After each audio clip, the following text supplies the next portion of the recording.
Good morning. Welcome to Gulfstream today. Brian Nadeau and Samantha Perry with you on a very steamy Thursday here in Hollandale Beach. Happy to have you aboard as we kick off another 4-day race week here at the Royal Palm Meet. You can see the fast main track. The turf is firm as well.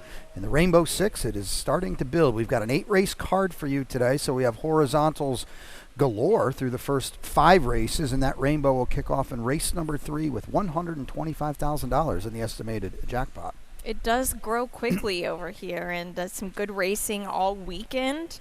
So make sure to get involved in it here. And these early pick 5s, they just put so much money into it, Brian, and it's a good one today. Yeah, absolutely. And that pool's already about $20,000 and counting. We'll take a look at my ticket now. Ron will be back with us tomorrow. He'll have the Rainbow today. He's got that updated here. You can see my early pick 5. I lost a couple of top picks today.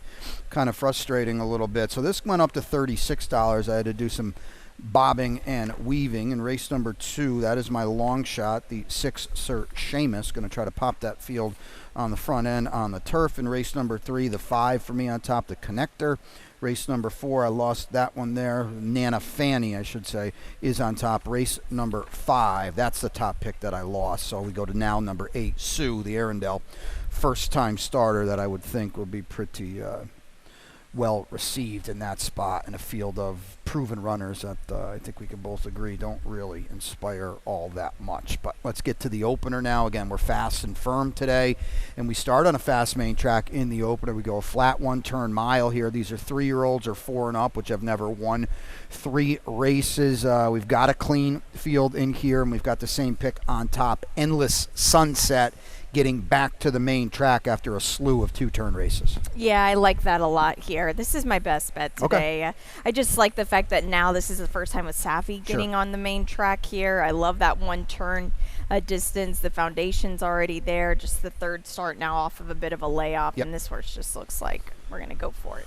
Wednesday Night Lad is the 3, and he's going to take, he's favored on the morning line. It's Paco, it's Kelly Breen, and he's kind of the house-proven horse, I think, and they bet him quite a bit. He's probably going to have to be caught in here. Yeah, well, let's look at the replay from Major King. Yeah, him and Major King, they knocked heads last time here. Wednesday Night Lad, he's one of those horses that he does all the dirty work. Yeah. And Major King, I felt like just kind of rode the coattails of this horse as well. Wednesday Night Lad, he's such a big horse, especially compared to Quincy Cafe there.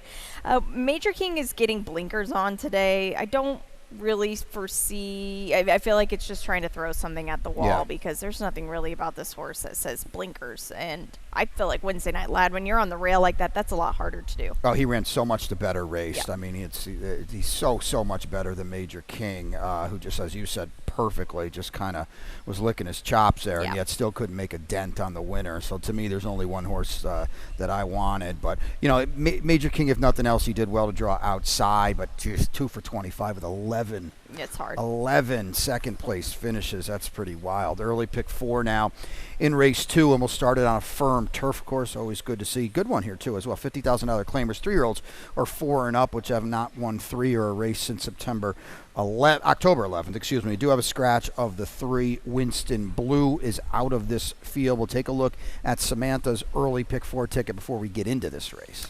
Yeah, and I had to do some reworking because I lost the same top pick as you. Race number 2, we'll get to this in just a second, but Read On looks the one to beat. Race 3, I just have 2 of them here, but the 6, Mr. Narcissistic, on top. Race number 4, the 4 on top. That was my long shot. Not so much now, I don't think, with the scratches. And in race number 5, this was the rework, but the 12 on top I scratch into intransigent. Did I say that right? All right, $6 is the play. And Wicklow Gal, your long shot, now picks up Edgar Zayas. Yeah, this is like not even a long shot anymore. Not anymore. When you go from an apprentice to as good as we have here, that's a big deal. Let's get back to race 2 now. This is a good one on the turf. You're going to go to the outside, who is clearly Read On, clearly the horse to beat. Yeah, really is. This was a horse exiting a really competitive field. That Sir London for Grand Motion was just much the best that day. A really good horse. See that horse probably in Kentucky.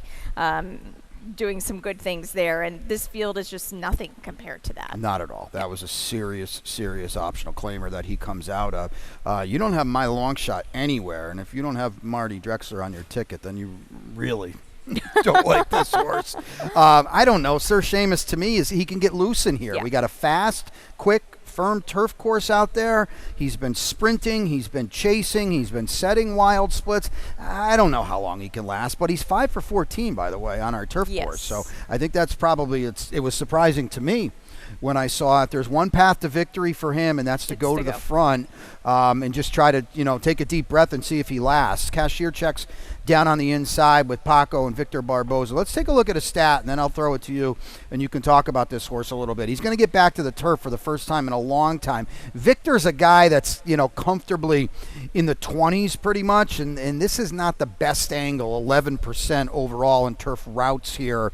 But you have Paco, and you're getting back to the turf as well. And he's run well over it, even though he doesn't have a win. Exactly. Only 3 starts, but 2 underneath finishes, and only 2 of those were here at Gulfstream. So I just feel like this is a barn that now you have to start paying attention to. I agree with that. And especially when you get Paco aboard. Yeah. So, yeah. No, I agree with that. What do you make of the 4 Tallahatchie Bridge, who we have not seen in a long, long time? Safi, Mr. Ramsey, Edgard. So they're going to play this horse, that's for sure. Yeah, they will. This is a horse that will probably be vying for favoritism with the 7, right? It's kind of one that I'm tossing. Yeah. I don't think it does anybody any favors to go with the 7 and the 4 here. Yeah, I don't disagree with that at all. This horse hasn't been out since over a year at Saratoga.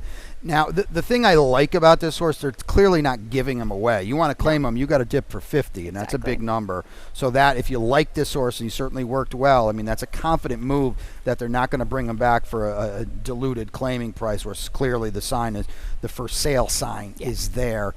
2 down, 6 to go. So let's take a break here on the 8-race Thursday card, and when we come back, it's Rainbow 6 time, $1.25 in that estimated jackpot. Ron Nicoletti will have the ticket, and you can stay tuned for that.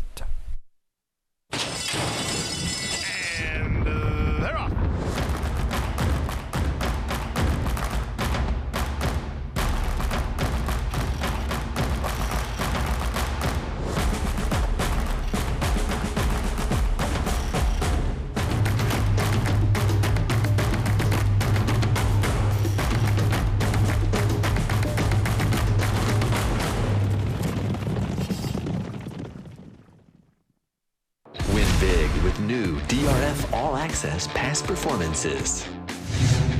With one best-in-class product, you now get all 3 past performance formats. Easily switch between views. Access the most trusted information in horse racing with DRF All Access Past Performances. Go to DRF.com and use coupon code 1FREEPP for a free single card today. Welcome back to Gulfstream today. Brian and Samantha with you here on a really, really beautiful Thursday afternoon. We hope to see you out here. We've got 8 races for you, 2 down, 6 to go, and that means it's Rainbow 6 time. And as I mentioned, Ron Nicoletti will be back with us tomorrow, but he's got an updated ticket now. Let's take a look at it. 125 in the estimated jackpot. No singles in the 43.20 for Ron. No, this is a tough sequence too, and you can see that no singles, so not some very strong opinions. A little bit later in the card, we get some competitive races. The 6th race is a tough one. Unrelentless, the 3, that's who I have on top as well. Race 7, it's a competitive sprint race. He does have the 1 Esperon in there. I don't have the 1, but he's got the 6 as well, Zio Lorenzo. And in the finale today, it's on the grass course. He's got the logical horses, the 1 Spetro, the 4 Born a Gambler, who will be very tough in here, and the 7 Exalt for Marty Drexler. You two both are trying to get Marty Drexler to the winner's circle today. Well, I'll tell you what, Ronnie's picks in race 7 are going to add a lot of value to those. Those are 2 price plays in a race with some stronger favorites. So there's a good ticket right there at 43.20. Well, let's start it off in race 3. We're 5 on the Tapeta here. 3-year-olds are 4 and up, which have never won 3 races, or the dated October 11th. We've got some scratches in here. 16,000 is the tag. The 1 Devil's Only Friend, the 2 Pack Plays, and the 7 Free Smoke are out, and we've just got things reversed here. I'll let you talk about. I'm going to let you talk and show Mr. Narcissistic. Now, he gets a lot of help with the scratches, but Yeah. boy, I thought he had to work hard, Samantha. Yeah, he did, but he came into his first race after the Woodbine campaign in the championship meet, coming into the championship meet with only 2 works, and I was completely against him first time.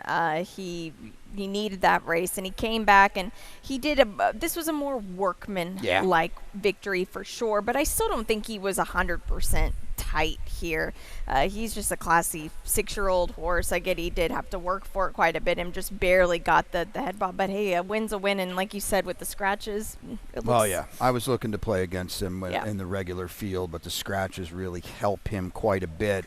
The connector is my top pick. You've got him underneath. Paco is going to land here. We are at the point of the year. Well, really, anytime Paco gets aboard, you got to take notice. But now he's riding for a barn that, predominantly isn't going to run a lot of horses here, and that says to me, look out.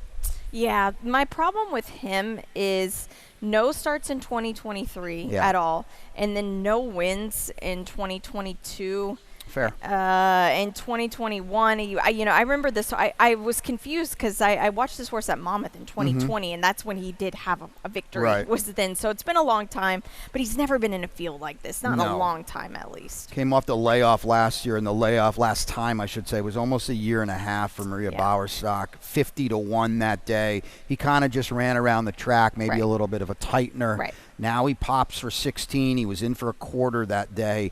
I just thought it was, again, value's gone now with the scratches, unfortunately. I just kind of thought it was one of those, hey, you better look again here kind of thing. Race number 4 kicks off the late pick 5. We're going $170 on the Tapeta 3-year-old fillies are 4 and up, which have never won 3 or a race since October 11th. And we'll take a look at Samantha's ticket before we get into the body of this field, and a big scratch in this one as well.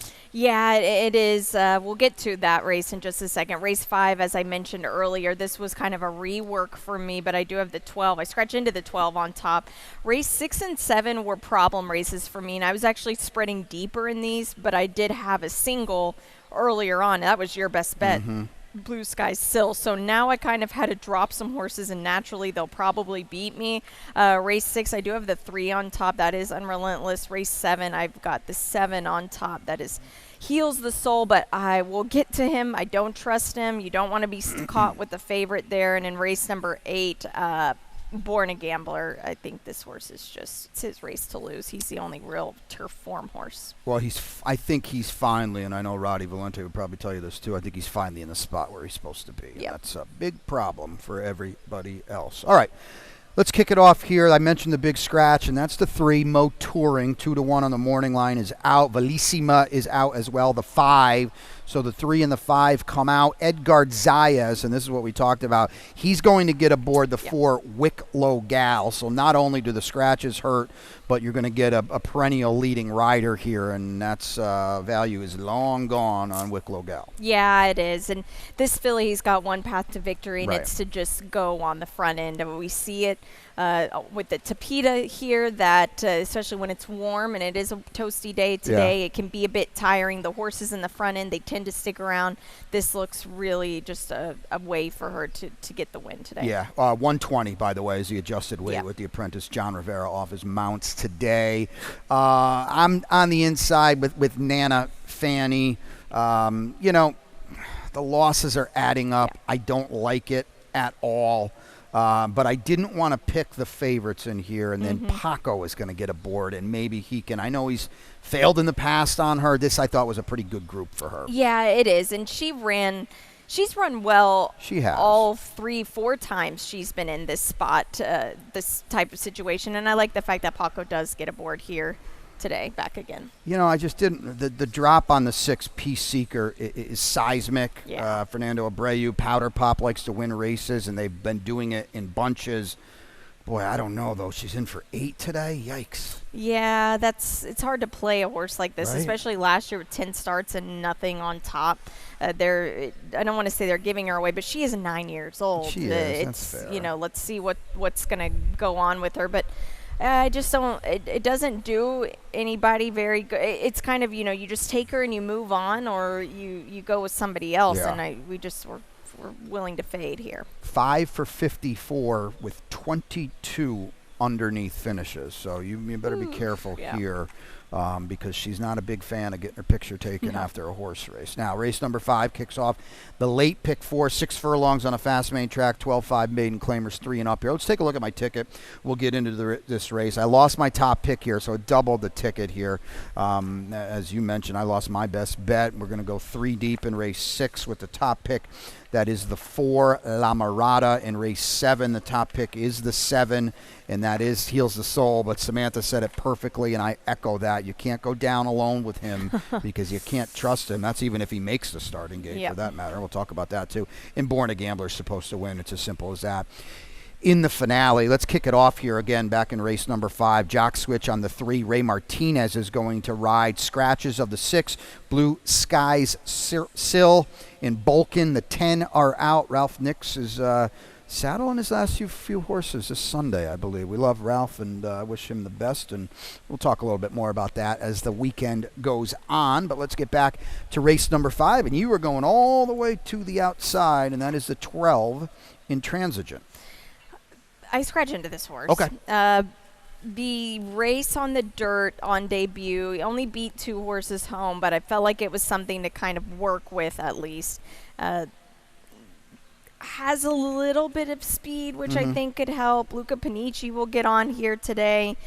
This is admittedly just a stab, but again, I do scratch into this horse. Well, it's not like he's all that far out of this group. Whoever you want to tell me the horse to beat is. Sue's favored on the line. I think this is an important tote board kind of race. Yes. This is Arundel. It's a homebred. It's Edgar Zayas. This is theoretically a horse that is supposed to be bet in taking a lot of money. And if he's not, I think that would probably be more noteworthy than if he is. I scratch into him. I don't love him, but for 12-5, for Juan Alvarado, very, very strong with first-time starters. Regardless of what he is, it might be enough here. I think so. The only hesitation I had with him is just no local works yet. You got nothing to see. Yep, so that's kind of, that can be tough first time out. Yeah. Never been on this, at least breezed across this track. Yeah, a lot of farm works, and he certainly looks plenty fit, at least on paper, but we'll get a look at him. Let's show you 5150 in Kohaku. I'm going to say going at it. Now, Macklin ran off the screen here. I thought 5150, though, actually, he, put in a pretty darn good run to get second up the fence here. Yeah, he did, and that's not always that easy to do here. You see where Macklin is, just kind of more towards the 3-4 path, and this horse just tried really hard on the rail, and I respect that effort for sure. I agree. He's running on pretty hard here, and he's going to get second, and I want him more than I want Kohaku. Now, the problem is combined, they are 0 for 29 with 7 seconds and 2/3, and that's, one of the reasons why you have the 12 and I had the we both scratch into our picks, but our picks are lightly raced with upside. I didn't get none of that with those two. That's and you're going to get underlay prices too, and that's a little bit of a problem. I think we would both agree on. Late pick 3 kicks off in race number 6, and we should have mentioned this, but we will now. If you're not in the loop, the pick 3s have been reverted to $1 minimum, and it's been, I think, pretty handsome return on investment for the gambler. Definitely. Right? Yeah. Dennis notwithstanding. So let's get into it here. Fast main track here and a starter optional claimer, and this is a good one as well to kick it off. The 5, Heaven in Mind, is a long shot scratch. Chris Landeros will get on the 2. Fontina, and Chris it's good to see him down here. I know you know him well, and he's a pretty solid jock, so I think it's to take note of that. He's put on some good rides already. Unrelentless for You, good win last time for Dave Fox. Boy, Dave Fox is having a really heck of a run here. Yeah, and you got to ride the barn like this. It was a strong victory last out. I know this is a horse she's moving up a little bit, but she just was so impressive, and I just feel like, you can just keep going with her. Yeah, I didn't mention these are just 3-year-old fillies, though, so that's going to help as well. We got a stat for Dave Fox as well. Let's take a look at this here. This is dirt sprints the past 5 years with Paco, and that's 34 35%. So That's that is, impressive. that's impressive. The ROI is as well, and they popped at almost 5-1 last time to kind of flatter that as well. I mean, she's a big threat in here. I'm on the 4 La Mirada. Laura Cesaris has done some good work, and this to me, Samantha, just maybe is a light bulb horse. This was the last. This is the horse I had to drop to keep my ticket reasonable. I wanted to put this horse in, so I don't think you're out of the realm of possibility at all. I feel like this is a filly that the longer she goes, the better she goes. If this was a mile, I would say, maybe bet out on her. But first off the claim, and she ran huge last time. She really did. Now, she was 40 cents on the dollar. She was supposed to run huge, but she, did it like easy money and did it the right way, too. And just maybe, she had nibbled, she had threatened, she had annoyed, but she finally broke the door down, and now maybe this is a good claim at the right time as well. Down on the inside, Classic Ballad for Pete Walder. This was my long shot last time. I have no idea. I think she was 8 on the line. I was wrong, but I have no idea why she was bet a filly taking on Colts. Well, she's back with some friends at least today. She is. I feel like this is just a much easier spot for her. Absolutely. She's very small. Unfortunately, she draws the rail again, but she works hard. I like the cut back a little bit. We'll see. Yeah, she stunk last time. There's no two ways about it. It was too tough. But it was way too tough. And in the group 2 back, I mean, Gunsong was my pick in the Gulfstream Park Oaks. So she is with some friends and then some today. So she's supposed to have a big chance. Excuse me. Race number 7. We're back to the Tapeta 5 furlongs here. State bred 1X. We've got 3-year-olds and up. We do have a scratch of the 2. Valiant Exchange. The 5 Gallipan is a first-time gelding. And we are both on the same horse all the way to the outside. Our old buddy Heels of Soul going to try to make the starter today. This is an interesting horse because I know a lot of people got burned with him last time, myself included. He is very, very crafty. They school him in the mornings in the paddock, but when they get him here for the races, they get the saddle on, but when they go to cinch up the girth, he just goes right up in the area. Now, he doesn't go over, but he just goes right up, and he's impossible to saddle. I watched it last time. They tried and tried and tried again. The 2 times before that, you watched it. He did make it, and he ran well. Well, let's show that replay because when he makes it, he's by far the horse to beat. But the problem is even with all of this schooling, he's way too smart for his own good. He knows when it's go time, and he's just a bit cheeky about it and a little bit of a bad actor. And if you single him, you're very brave because you get stuck with the favorite, post-time favorite, who last time was not a great horse to get stuck with. And so Brian and I, we're spreading in a race like this, and you have to, because if he runs, you'll get a winner. But if not, you'll get stuck with a favorite. I have no idea who it would be in this spot, but it's probably not the horse that you want. I don't really have anything to add because she said it perfectly. It's from all fronts. It's a very, I say this a lot, but just tread lightly with this horse. If he's in the starting gate, you're good. You're in a good spot. You're perfect. Can he get to the starting gate? That's the issue. And they've done, as you said, they've done as good as they can do to try to get him there. But at the end of the day, when a 1,200-pound horse doesn't want to do anything, you got no. You can't do anything else. Yeah, you can't ride him without a saddle. Right, but he's good when he's in there. He's 7 for 15 on the Tapeta, and he's going to be heck to pay if he gets into the starting gate. We'll just see. He's probably. I'm sure he's not going to join us. They always have him out there, so you'll be able to see him and all that kind of stuff. He's a cool dude, and he does what he wants to do, and when he wants to run, He's darn good at it. Yep. Jet Wings is okay as well, and he's tangled with these horses. Commandant, I could lump him in there as well. And they, those are 2 horses that even with a good Heels to Soul, they have a say in here. Yep, they really do. These are 2 horses that would probably be vying for the favoritism if Heels the Soul didn't make it. And they're not too bad of ones to get stuck with. But Commandant, I feel like he leaves himself with a little bit much to do, and that could be a problem today. Yeah, especially because, as Samantha alluded to earlier, very hot out here. Watch the Tapeta races early and kind of act and proceed accordingly because it can get fast and it can get quick. And sometimes when you're going 5, and sometimes it just doesn't matter how fast they go. Yeah. They're not going to come back. Yep. You know, you might have Commandant and look up and see 21 and 2 and get all excited. It doesn't always hard, matter. yeah, exactly. It's easier said than done to make up ground. Race number 8 now. We'll go a mile on that firm turf course. 3-year-olds are 4 and up, which have never won 3. The tag is $16,000. You're going to have a big favorite in the 4, Born a Gambler. And the 5, Surrogate, is out of this race. Born a Gambler probably is odds on, albeit in a 9-horse field, and neither of us were looking to try to beat him. No, he just is the horse with consistent turf form, where some of these are just kind of feel like getting thrown into this spot and they're just going to try something. Yeah. There's nobody on the outside that I really want.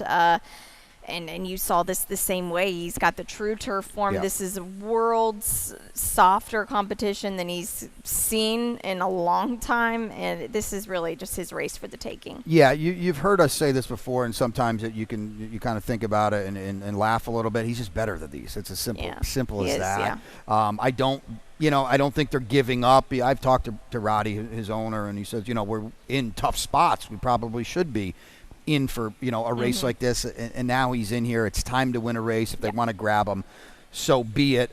You get some value underneath with Nantasket Beach, who, if nothing else, comes in off a win, albeit at Tampa. Yeah, that's just a little bit of a recency edge, and has Right. 2 wins on the grass and has hit the board a couple of times. Not here, but still, I think that's a good sign. Yeah, I mean, this was 4-5 right to the hoop for me with the 4 singled, so I scratch into Spetro underneath. He's got some speed. It's Victor Barboza. We ran the stat earlier, just 11% in turf routes, so that's a little dicey, and boy, oh boy, they are all looking up at Born a Gambler in here for sure, and he's probably going to be he'll probably be odds on. They like to bet those Roddy horses. Yep. So there you go. 8 of them for you today. Before we get upstairs to Pete, let's start with the lightning round here. And as we will do each and every Thursday now going forward, we've got 4 racing days behind us in the Royal Palm Meet. Let's take a look at the standings as these kind of start to build a little bit. Good for Miguel Vasquez, off to a really, really white-hot start. Yeah. I did not realize this, to be honest with you. Yeah, this is great. He's just been putting horses in great spots, has been riding well. Paco Lopez, he took a couple days to go ride some good, really underneath finishes for Joe Orsino. Hey, Mattingly ran okay. Yeah, at Mattingly Keeneland. did, and so did Amon. He did. Yeah. Oh, gosh. So there you go. Paco's still in the mix there. Misael, we've got our usual suspects, and they're riding well. Well, let's just take a second to talk about this now, because these are our guys. And we've said this throughout the course of the championship meet. These are the guys that they just fall through the cracks a little bit because maybe they're not riding for the huge barns that come in from out of town. But all of these guys, Amicio, Lionel, Edwin, and certainly Miguel, they all did good work during the championship meet. Well, they're going to really rise to the top now, and this is Edgar Zayas, of course, will be here sooner than later. But these are the names now on a consistent basis that are they're going to be in the high teens to 20s because they're really, really sharp, strong riders. Let's take a look at the trainer standings now, and over to this one, Carlos David. He had a good championship meet as well, and we'll talk a little bit about Victor Barboza, because he's a barn that we've both said out loud in this space here. Pay attention, I think. Yep, you have to. These guys, you've got to clock during this Royal Palm meet. Yeah, Antonio Sano was about 19% at the championship meet, and I think that went very under the radar. That's huge for him. Of course, the graded stakes win as well with Il Miracolo, who I talked to him the other day, is going to see him on Kentucky Oaks Day in the Ali Sheba. Nice. Pretty cool. Yeah. We like him and what the job. He's a cool horse, Il Miracolo. What do we got going here? The Taste of the Track is back, and if you're not in the loop, if you haven't been to it, this is a really, really cool event that we kind of sort of do once a month. Yeah, and it's packed every time. It sells out. Yep, it does. So make sure, if you haven't yet, make sure to get your tickets online. So the Kentucky Derby will be run 3 weeks from Saturday. Yep. 23 days out. Let's take a look at the board, because there are a plethora of championship meet horses on this top 20 right now. Yeah, there is. We saw Resilience come back with a beautiful maiden win. Of course, Fierceness, who headlined the Curlin Florida Derby. Dornick took the Fountain of Youth. Catalytic second. Yeah. in the Florida Derby, and No More Time, who Yeah. got his start here during the summer. And then one more prep to go. That's the Lexington, and it's the Hail Mary 4-team DJ Stables and Joe Orsino to get Hades in the race. So Hades, I believe, has 30 points. Yep. If he wins the Lexington, he goes to 50 points, and theoretically, it will knock No More Time out. Now, the Derby is, I say, 23 days away. As a horsewoman and lifelong horse person, that's about 7 months away. And Yeah, so it's there's so a lot of stuff going Yeah. on, but it's pretty cool to see. So we last year especially, we talk about it time and time again, that the path goes right through here at does. Gulfstream Park. You like Sierra Leone, right? Yeah, Sierra Leone Yep. is who I'm going to go down with. Do you have one? Yeah, I like Just a Oh, Touch a that's lot. right. Yep, I thought Just he a ran Touch. huge in the bluegrass, and Dornoch was a little flat. I think in the bluegrass would be the best way to. Yeah, I still think it's. I'm still going to go with the word exposed, but I think that's very yeah, fair. we'll see. I'm a Sierra Leone Honor Marie exacta here. Okay, Yeah. I like it. We'll There we'll you see, go. but good luck to the Hades team for the Lexington on Saturday. So they'll get. I looked at it. I didn't dope it out yet, but I would assume Hades has got to be a one of the favorites, if not the favorite, in Yep. that race. That'll be Keeneland on Saturday, and good to see. Hey, Joe Orsino and DJ Stables and their partner. Be great to see if they can, because he did.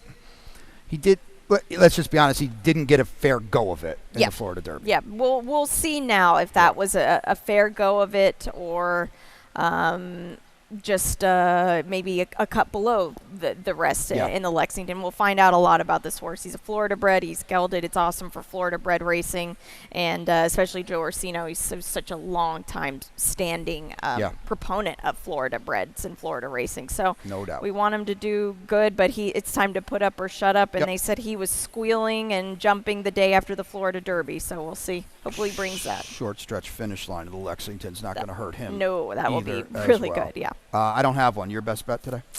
The first race, the two Okay. horse. Yeah. There we go. Endless Sunset. My long shot is on the turf. Going to try to get Marty Drexler loose with Sir Seamus on the stretch out. How about you? Yeah, I've got Wicklow Gal, but this is blown out of the water. I Yeah, think. scratches and a jock switch going to hurt. Yeah. But regardless, a horse that could be live and loose on the lead on the Tapeta, and we've talked about that a little bit. Monitor that today on a hot day here, how that's going to play out. Pete Aiello is upstairs with the scratches and the changes. We'll be back for the opener with you in about 15 minutes. We're happy to have you aboard, kicking off another 4-day race week here at Gulfstream Park. And don't forget that Rainbow Six, race 3 today, $1.25 in the estimated jackpot. See you in a bit.